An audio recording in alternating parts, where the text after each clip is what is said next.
자, 그래서 간단한 조건은 그냥 대충 눈치 보고 이렇게 정리하면 됩니다. 눈치 보고 정리하면 되는데, 이제 문제는 뭐냐면은, 어려운 문제 풀다 보면은 그 조건들이 정리가 잘 안 되는 게 있어요. 그래서 이제 성분 계산하지 말고 행렬식으로 나왔을 때, 그러니까 행렬이 A, B, E 이렇게 대문자로 표현되었을 때 우리가 다뤄야 되는 중요한 성질 몇 가지를 지금 확인하고 그게 시험에 어떻게 나오는지 한번 봅시다.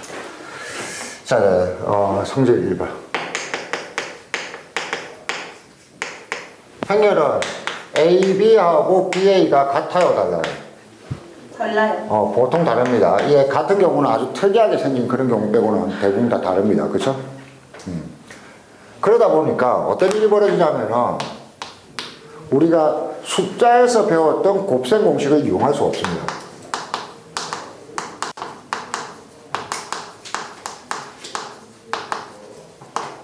그래서 가장 대표적으로 A 더하기 B의 제곱을 A 제곱 더하기 B 제곱 더하기 2AB라고 쓰면 안 된다는 얘기죠.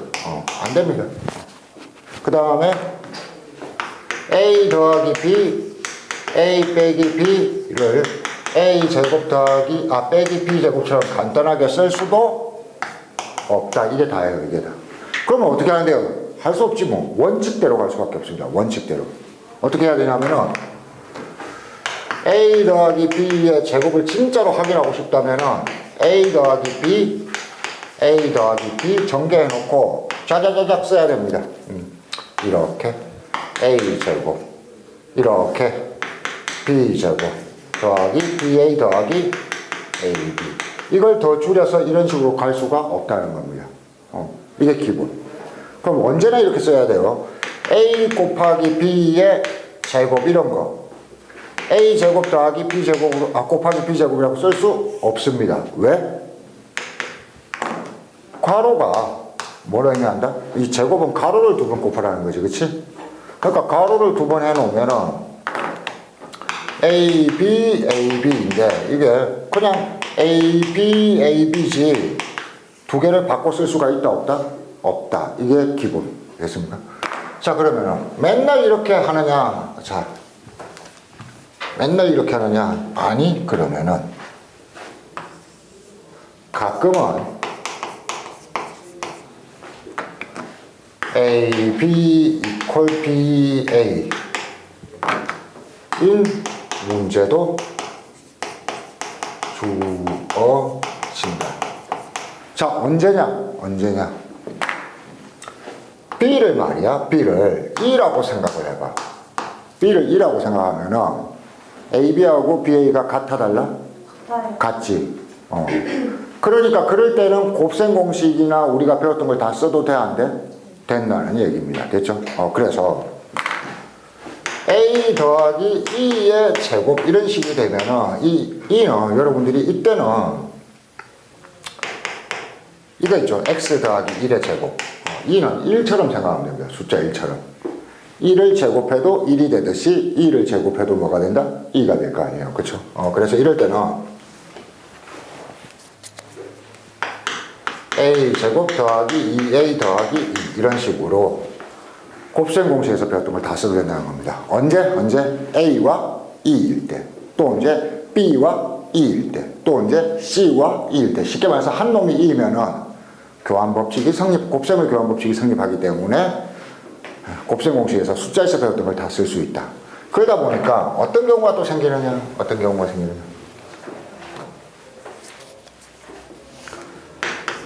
A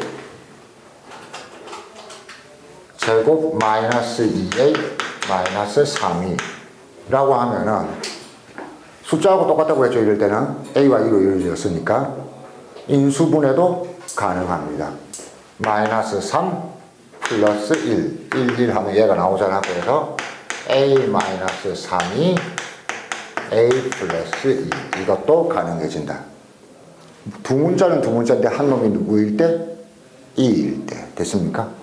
그래서 이렇게 보니까 얘는 뭐랑 비슷해요?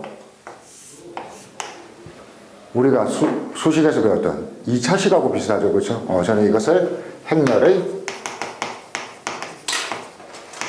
2차식이라고 부르고, 이 행렬의 2차식을 활용한 문제는 굉장히 많이 나옵니다. 굉장히 많이 나오기 때문에 언제라도 이 행렬의 2차식을 이용해서 여러 가지 쓰임을 사용할 수 있어야 된다가 오늘 수업의 주제입니다. 자, 근데 행렬의 2차식을 이용하기 위해서 또 한 가지 배경상식이 필요합니다. 뭐야? 성질기. 역행렬입니다.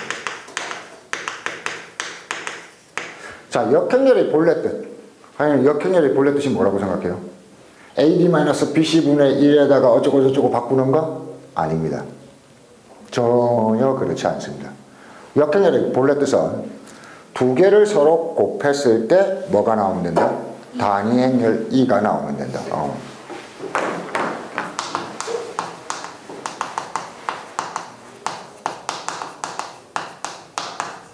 자, 가장 대표적인 형태가 이겁니다. A 곱하기 B가 2라고 주어졌을 때 두 개를 곱했는데 2가 나왔지? A의 역행렬은 누구?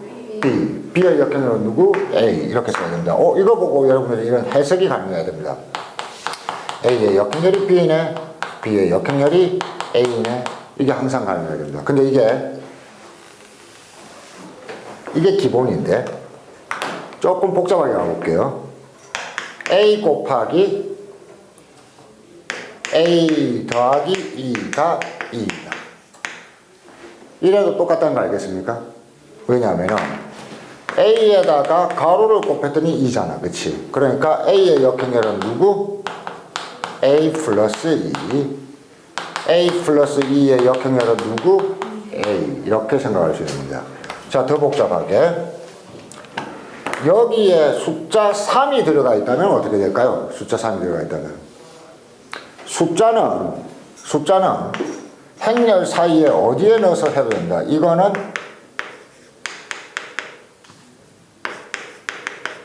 이렇게 생각해도 됩니다. 오케이?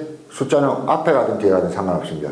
그러니까 이런 경우에는 A의 역행렬은 A를 제외한 숫자와 행렬 부분 3 곱하기 A 플러스 2이다. 이 정도로 해석이 가능해야 되는 거. 자, 이거 더 복잡하게 해볼게요. 행렬이 여러 개가 곱해져 있어도 이렇게 해석해야 됩니다. A, B, C, D 곱했더니 2가 됐다. 누가 누구의 역행렬일까? 누가 누구의 역행렬일까? 몰라요.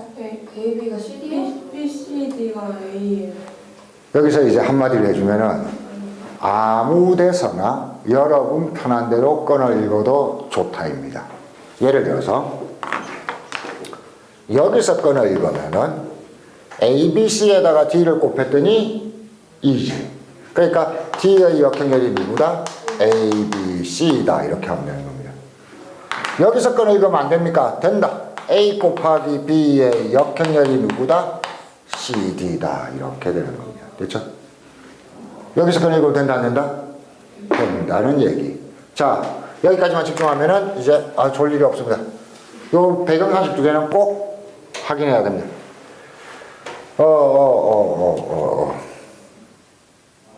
아까 물었습니다. 누군가가 물었죠. 마이너스 2의 역행렬은 누구입니까? 자, 이렇게 하면 됩니다. 마이너스 2에다가 뭐 곱하면 2 나올까요? 마이너스 1을 넣어야 되겠죠. 이해가 됩니까? 네. 자, 어렵게 3분의 1a의 역행렬은 누구입니까? 하면은 역행렬 기호를 쓰는 게 아니고 3분의 1에다가 뭘 곱하면 2가 나올까 볼래요? 3이 없어져야 되죠? 3 곱하기 a의 역행렬 이렇게 쓰면 되겠네요. 이해됩니까? 그래서 필요한 걸 이렇게 찾아낼 수 있어야 됩니다. 그러면 2의 역행렬은 누굴까요? 2의 역행렬은 2. 2의 역행렬은 2. 자, 그러다 보니까 여러분 잘 봐요. 여러분들이 아는 아주 거지 같은 성질이 있는데 A 곱하기 B 곱하기 C의 역행렬, 이렇게 행렬들을 곱해놓은 거의 역행렬을 찾을 때 이걸 외우잖아. C의 역행렬, B의 역행렬, A의 역행렬. 그게 아니고 상식적으로 생각을 해봐요. A, B, C에다가 뭔가를 곱해서 E를 만들려니까 자 어떤 일이 벌어지냐 봅니다. 처음에 C를 없애야 되죠. 그럼 뭐가 필요해요? C의 역행렬. 그럼 여기가 E가 되겠죠. 없어지겠죠. 그럼 B를 없애야 될 거 아니야. 그럼 뭐가 필요해요? B의 역행렬. 그럼 E까지 없어질 거 아니야. 그럼 이제 A가 없어야 되겠죠. 그래서 A의 역행렬. 이렇게 생각하면 너무 당연한 겁니다. 그래서 A, B, C가 곱해져 있는 거의 역행렬은 C의 역행렬, B의 역행렬, A의 역행렬 이렇게 찾아내면 되는 겁니다. 마찬가지로 A의 3승의 역행렬 이거 굉장히 이상해 보이는데 이렇게 된 겁니다. A 곱하기 A 곱하기 A의 역행렬이죠. 그럼 뭐가 되겠어요? A의 역행렬, A의 역행렬, A의 역행렬 됐습니까? A의 역행렬, A의 역행렬, A의 역행렬 인데 여기서 이제 방점 하나 주고 가자. 그럼 이제 두 개 했습니다. 보통은 곱셈 공식이 통한다 안 통한다? 안 통한다. A와 B는 교환법칙이 성립하지 않으니까. 근데 교환법칙이 성립하는 경우에는 곱셈 공식이 통한다 안 통한다? 통한다. 그 대표적인 예가 뭐다? 교환법칙이 성립한다고 말을 안 줘도 한 놈이 E면은 되는 거야. 자 그런데 이제 역행렬도 역행렬의 성질 알았다. 그치? 역행렬은 성분이 주어졌을 때는 AD-BC분의 어쩌고 저쩌고 저쩌고로 복잡하게 가지만 성분이 주어지지 않아도 역행렬을 찾을 수 있다 없다? 있다. 어떻게? 우변을 2로 좌변을 인수분해형으로 만들면 찾을 수 있다. 됐죠? 그래서 이게 제일 중요한 개념입니다. 이게 제일 중요한 개념인데 여기서 OX 문제 하나 OX 문제를 풀기 위한 상식 하나 하고 잠깐 브레이크 합시다. 뭐냐면은 조금 전에 이 공식이 굉장히 중요하고요. A 곱하기 B의 역행렬은 뭐다? B의 역행렬, A의 역행렬. 자, 이걸 가지고 변형된 문제라든지 어려운 문제들이 굉장히 많이 나옵니다. 저 눈빛은 기억할 준비가 안 되는 눈빛인데. 지금 기억할 준비가 돼야 됩니다. 자, 문제 하나 볼게요. A의 역행렬이 존재하고 B의 역행렬이 존재하면 A 곱하기 B의 역행렬이 존재한다. 참인가요? 거짓인가요?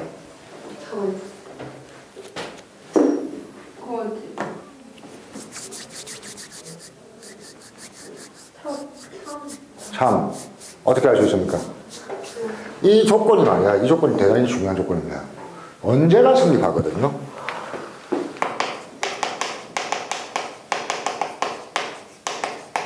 항상 성립하기 때문에 이놈의 역행렬을 찾으려면 A, B를 곱한 다음에 역행렬을 구해도 되지만 B의 역행렬과 A 역행렬을 따로 구해서 곱해도 되는 거예요. 그럼 지금 보세요. 얘도 있고 얘도 있으니까 곱하기가 가능해 안 가능해? 가능하지. 그러니까 이게 만들어져 안 만들어져? 만들어지지. 그럼 이것도 만들 수 있겠어 없겠어? 있다. 이렇게 되는 겁니다. 다시 한번. A의 역행렬이 존재하고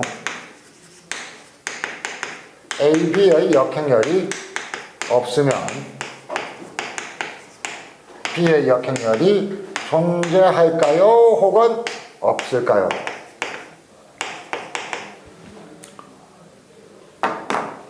있을까요? 없을까요? 없어요. 얘가 없어야 됩니다. 그쵸? 근데 얘가 지금 있대요. 얘까지 있으면 돼요? 안 돼요? 안 되죠. 없어야 된다. 그러니까 이런 거 나올 때는 항상 이걸 써놓고 판단을 해주시면 됩니다. 같은 방식으로 A 제곱의 역행렬이 존재하면 A의 역행렬은 있을까 없을까? 있을까 없을까? A의 역행렬이 있을까? 있다. 왜? A의 역행렬은 항상 뭐랑 같아야 돼요? A 역행렬의 제곱과 같아야 되죠. A의 역행렬과 A의 역행렬을 곱한 거랑 같아야 되죠. 근데 이게 있으면 이것도 있을 거고 곱하기가 될 거니까 말이 돼 안 돼? 안 돼. 말이 되지 그치? 이게 없으면 둘 다 없으니까 곱하기가 돼 안 돼? 안 돼. 그래서 이게 있으면 이것도 있어야 된다. 그래서 지금 보면은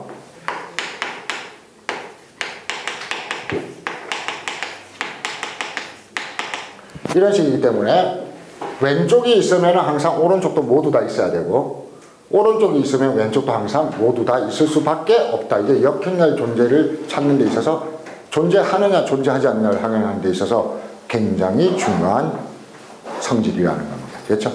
그래서 요거까지 기억해 놓고 다음으로 넘어가겠습니다.